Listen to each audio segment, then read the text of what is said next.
I'll ask everyone in the chambers to rise and follow along with Councilmember Rahman in the Pledge of Allegiance. Please rise, place your right hand over your heart. Ready, begin. I pledge allegiance to the flag of the United States of America. But one of the most enlightening things that I heard there was that some of the private companies offer rewards of $25,000 for anyone who is caught and apprehended for wire theft. And the gentleman said that that doesn't work.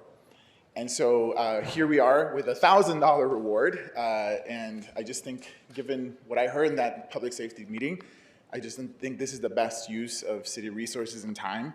In addition to that, we've had conversations about streetlight outages here in the city of Los Angeles, and even the Bureau of Street Lighting has said that 60% of the streetlight outages have nothing to do with theft. In fact, it's just regular maintenance that the city has neglected to do over the years.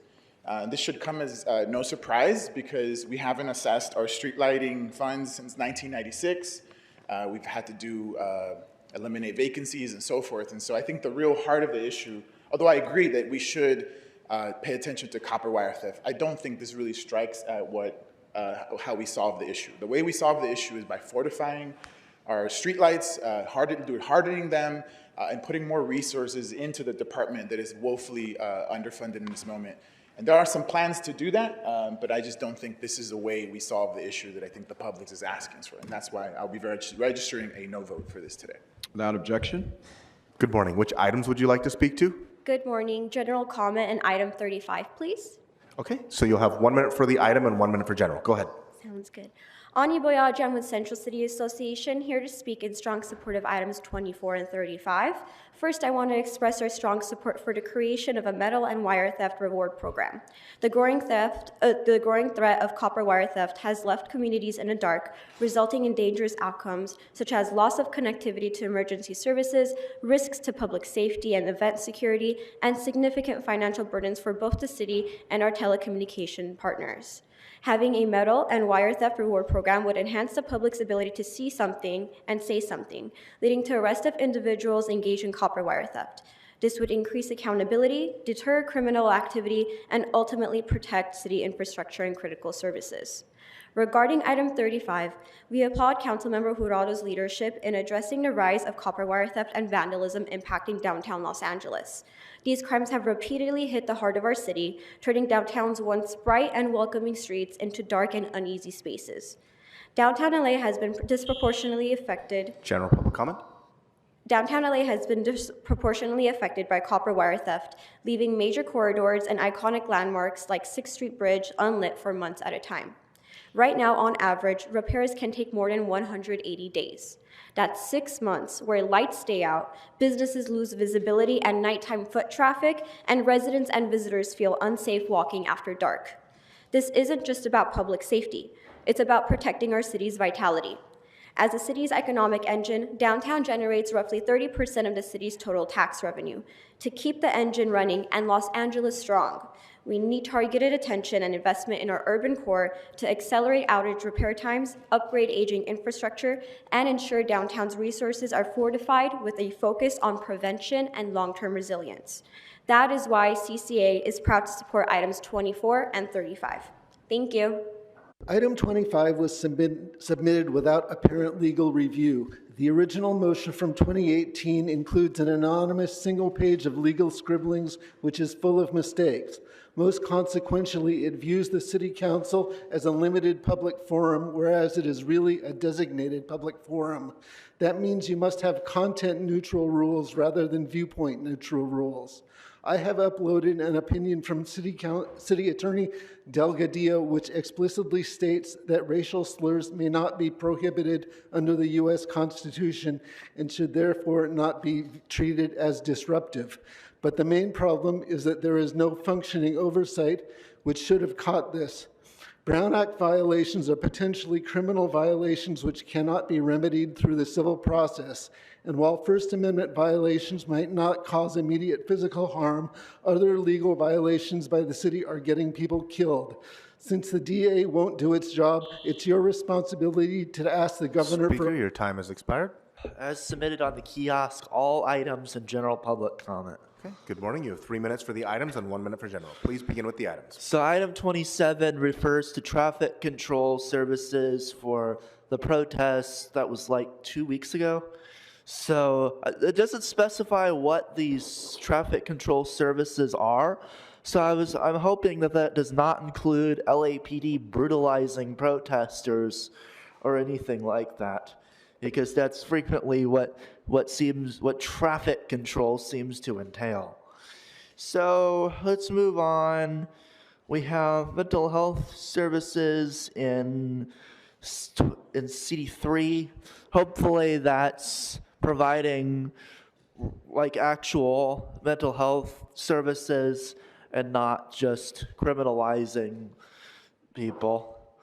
So let's see, we have item 30, which is related to the Just Say Hello public service announcement, extending it for another month or so. How about some actual efforts to further civil rights in the city? How about some fighting against the fascist authoritarian dictator wannabe in the White House who's creating all kinds of hateful policies and harming people? Maybe actually fight towards civil rights instead of just creating a few street banners that say "Just Say Hello." Like that's not even the bare minimum of what you should be doing to fight for civil rights in this country, especially with what's going on right now. So we move on to item 33, Domestic Violence Awareness Month. Just want to make everyone aware that 40% of cops beat up their wives. Okay, let's move on to item 34, the public restroom in C13. How about, in addition to this public restroom, how about you open up all the other public restrooms that you closed off to give more money to the LAPD? There's a lot of restrooms that are still just sitting out there fenced off because you cut the budget for public restrooms. So maybe you should also reopen all those public restrooms that you closed off. Let's see. Let's move on to item 36. Lights on after school. How about you work to fix all the street lights so the lights will be on after school? Let's move on to item 37, Latino Heritage Month. How about you fire Jim McDonnell so that the LAPD will stop, because the LAPD is assisting ICE in terrorizing the Latino community. So let's move on to, I guess we're pretty much at general public comment here. Okay, you have 1 minute. So Isabel doesn't seem to be here. She's too busy brutalizing, sweeping unhoused people in this stormy weather. So we have Ulysses. You did a massive sweep last weekend. Well, you have anything to say about that? Because it sounds like you were kind of terrorizing, you and your staffers were kind of terrorizing the unhoused community over in the Westlake area, MacArthur Park area. So, yeah, what's going on with that? Because you said you weren't going to do that kind of thing, but here we are. You're working with your office is working with LAPD to brutalizing unhoused people in your district. So, it's stormy weather out there right now. It's flash flooding, thunderstorm warnings. This would be a great day to have call-in comment at this meeting, because, there's not even a lot of people here because it's hard to even get out here in all this weather. It took me like 2 hours to get out here today because it's so stormy out there. I would like Comentario público. I would like to give a public comment on the ordinance for just paying jobs for fast food workers. Adelante. Okay, so you have 1 minute for general public comment. Tiene un minuto para comentario general. Buenos días, mi nombre es Lisette Aguilar. Soy trabajadora en la comida rápida en un McDonald's. Hoy estoy aquí para hablar sobre la necesidad de pasar la ordenanza de trabajo justo en la comida rápida. La Hello. capacitación de conocer nuestros derechos es muy importante para nosotros los trabajadores. Es esencial para todos los trabajadores de comida rápida. Hold on just a second. ¿Me permite, señorita? Gracias. My name is Lisette Aguilar, and I am a fast food worker at the McDonald's. And I'm here to ask to pass the ordinance for fair wages for fast food workers. Training and education is needed for us to know what our rights are, and it's essential for us as workers. Adelante, por favor. Es muy importante conocer nuestros derechos. Yo pasé muchas situaciones difíciles durante la pandemia. Nuestros empleadores no nos querían dar el equipo necesario para estar seguros, a mí y a mis compañeros. Fue entonces hasta que me uní a la unión y conocí mis derechos. Por eso hoy les pido y les insto a que nos apoyen a pasar esta ordenanza de trabajo justo para la comida rápida para todos los trabajadores. Nuestros empleadores no quieren que conozcamos nuestros derechos. ¿Me permite, por favor? Knowing our rights is so essential for us. During the pandemic, we went through a lot, including not being given the tools that we needed to remain safe. Our bosses don't want us to know what our rights are, and it's so important for us to know. It wasn't until I joined the union that I got to learn what my rights were as a worker. And I am asking you to please pass this ordinance for fair wages for fast food workers. Adelante. Por eso debemos asegurarnos de que todos los trabajadores reciban la capacitación. Okay, so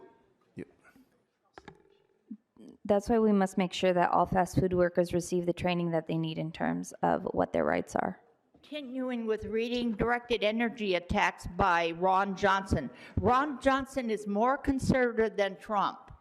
So I have, okay, energy weapon systems are well known for being able to attack every organ in the body, including the eyes. And so there really is no limit as to what can be affected. By the way, this guy is an electronic engineer. And if you start reading his thing, he's describing an oscilloscope and all these electrical equipment. And I realized, yeah, this guy really is, even though he's on the right. And he calls us the something state. And he says we are the ones that are hiding stuff that he needs to be shielded. It's kind of funny. I don't agree with this guy at all. However, he's an expert. He's an electrician. The woman also that Renee Pittman, she's a black lady in Palmdale, and she's also religious. So I'm... Speaker, your time has expired. And is there anyone else here for public comment?